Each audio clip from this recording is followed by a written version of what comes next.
BRS నేతలపై MLA Raja Singh మండిపడ్డారు. Kaleshwaram project ముమ్మాటికి అవినీతి ప్రాజెక్టే అన్నారు. కాళేశ్వరాన్ని కేసీఆర్ ఏటీఎంలా వాడుకున్నారని విమర్శించారు.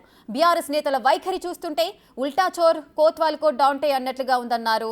38,000 కోట్లతో పూర్తయ్యే ప్రాజెక్టును రీడిజైన్ పేరుతో 1,20,000 కోట్లకు పెంచారని ఆగ్రహం వ్యక్తం చేశారు.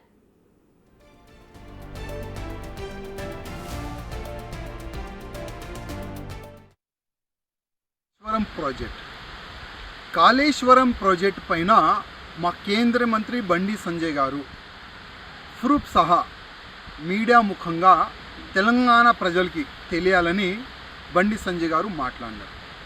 కాళేశ్వరం ప్రాజెక్ట్ ఒక ఏటీఎంగా ఈ బీఆర్ఎస్ వాళ్ళు వాడుకున్నారు. దాని గురించి మా బండి సంజయ్ గారు మాట్లాడారు. అది వాస్తవమా లేదా అది బీఆర్ఎస్ పెద్ద నాయకులు బయట పెట్టాలి.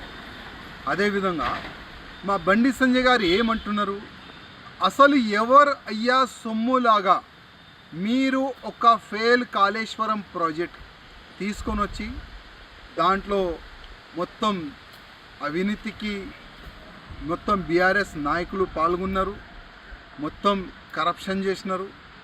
ఒకవేళ మా బండి సంజయ్ గారు తప్పు మాట్లాడినంటే మీరొక కేంద్ర గవర్నమెంట్కి ఒక లేఖ రాయండి. కాళేశ్వరం ప్రాజెక్టులో ఒకవేళ అవినీతి జరిగితే సిబిఐ ఎంక్వైరీ చేపియండి అని బీఆర్ఎస్ నాయకులకి నేను అడుగుతున్నా. ఒక లేఖ రాయండి. మీ కేసీఆర్ గారు అంత అమాయకుడా సుద్దబూసా? మీ కేసీఆర్ గారు కాళేశ్వరం కాకుండా తెలంగాణలో ప్రతి ఒక్క ప్రాజెక్టులో మీ ఎంత మీరు వాటా తిన్నారు అది తెలంగాణ ప్రజల ముందు మా బండి సంజయ్ గారు అదేవిధంగా మా కేంద్ర మంత్రులు గారు కూడా చెప్తారు.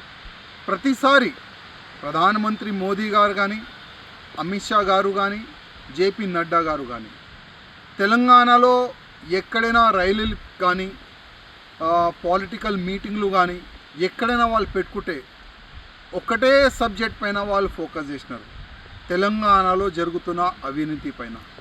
కాళేశ్వరం ప్రాజెక్ట్ తప్పు ప్రాజెక్ట్, ఒక ఏటీఎంగా కేసీఆర్ ఫ్యామిలీ వాడుకున్న దానిపైననే అందరూ మా నాయకులు మాట్లాడినారు.